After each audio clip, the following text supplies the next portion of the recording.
Hi, I'm Brittany, and I'm doing my oral presentation on my grandma on my mom's side, so my maternal grandmother. I call her Nana. So my Nana's name is Elizabeth Peterson now, but her maiden name was Ranyak. A little background about my family is that Ranyak actually means peasant farmer. So my family was not a rich family. Um,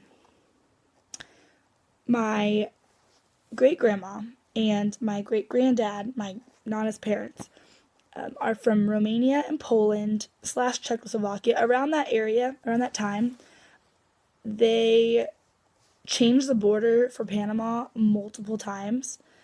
Um, so sometimes people lived in Romania, sometimes Poland, sometimes Czech, and like all that stuff. So my grandpa's Romanian, my grandma's Polish slash Hungarian. So I'm that. Um, Well, anyway, so they met and they were married when they're 18 or 19 years old. And they were pregnant, but they had to get out of Poland because Hitler was invading. So they went to Cuba to try to flee and ended up having their kid in Cuba, which was bad because Castro didn't let him leave since he was a citizen. So my great granddad's mom went to Cuba to stay with the baby while my great grandparents fled. So they eventually went to Panama and they had my grandma um, in the Panama Canal Zone in Sabanitas, Panama, I want to say, on May 19th of 1931.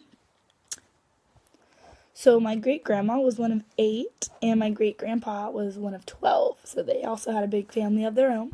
My grandma was one of eight. Her siblings included Mary, Ellen, Julia, Margaret, Emma, Joseph, Johnny, and her parents were Margaret and Joseph. Some stories. So my grandma had Mary was her twin sister, but she died at 7 months old from milk poisoning because back then milk was in a can and it was very, a lot of kids used to get sick from milk poisoning. A lot of people. My grandma ended up living, but Mary ended up passing away. My grandma wasn't very close to her mom. And back then it was very normal because you didn't really talk about things like you do today. Nothing was as accessible as it is today. So, she didn't know about her body and what things are normal and stuff like that. Well, one day she felt a pain and she went to the doctor and they were like, "Yeah, you're pregnant." So that's how she found out she was pregnant with my Uncle Kenny. Education wise, my grandma and her family were very Catholic. They went to a Catholic school where they had nuns and uniforms and all this stuff. Well, my grandma's family was actually on scholarship. So my grandma worked ironing the clothes so her family could have reduced rates for school. So all the money she earned went to her family. She never really got to spend it. In fact, she didn't really have much freedom growing up because it was always work, work, work. And, being the older sister, you had to be the older sister. And it wasn't until she was like 16 years old where she met her best friend Rita, who's an amazing woman. She's so sweet to me and my family. Um, and Rita's dad was an admiral in the Coast Guard. So, whenever there were big parties on the ship, Rita would get to go. And she invited my Nana. And so my great grandma would sew these beautiful gowns for my grandma with the white gloves that go past her elbow, and it was just very elegant. And my grandma ended up having a really good, young adulthood because of Rita. Well, my my Nana, she ended up coming to the United States by herself when she was 20 years old. She landed in Texas on July 4th of 1951, and she is like the most prideful American I know, and she's such a great, great woman, and so strong for coming here alone with no contacts in America. The only contact she had here was a family that let her stay with them while she was getting on her feet. But when she got here, she got an apartment in like the Broadway district of Oakland, and she went through all the classes. She became a citizen, and she's so proud of it.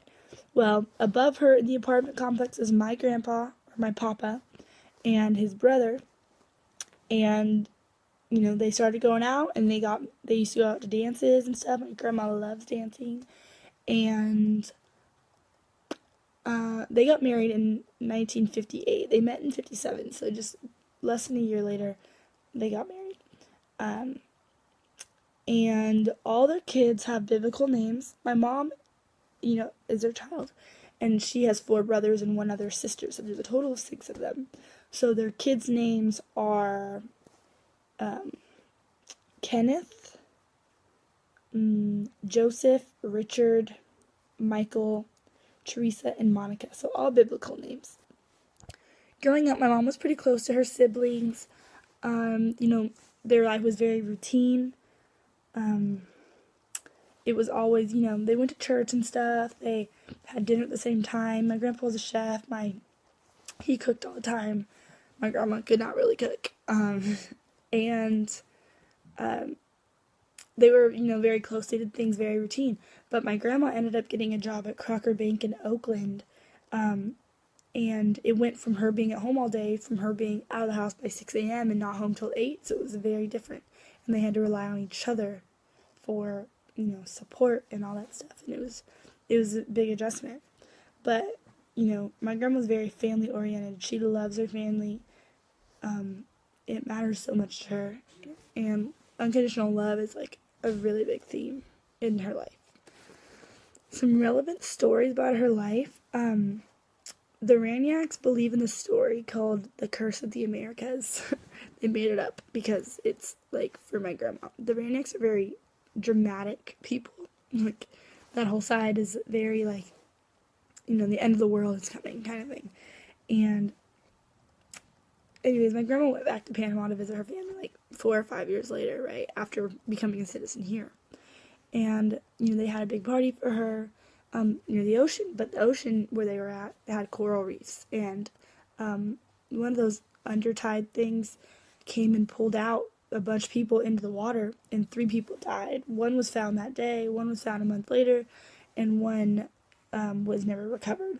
But all 3 of them were my grandma's sister's boyfriends and husbands. So they said it was a curse of Americas because it was her fault that they died or whatever. Another kind of like big story in my family is before my Nana and Papa got married, like a month earlier,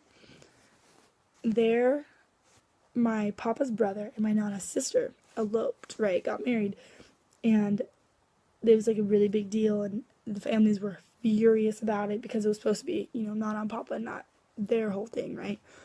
Well, I didn't really think about this until my mom was talking to me about it, but if you really look at their kids, they look exactly like my mom and her brothers because, like, they're so close in DNA, but it's so weird to me because I never really thought about that. So, like, yeah, it's kind of weird to think about, like, we literally have almost the exact same DNA. Something that I see from my family in my life, I'm also very family oriented. I love my brothers. They're like my best friends. I'm very close to my family. Looks-wise, Radiacs are known for their big ears, but I have my dad's ears, so they don't count. And then our noses are the same. We have like this little thing right here. And then green eyes and brown hair. So I think that's pretty accurate. I honestly think my grandma is such a strong person. Like, hearing her stories and, I don't even like going, driving in the middle of the night, let alone moving to a whole new country.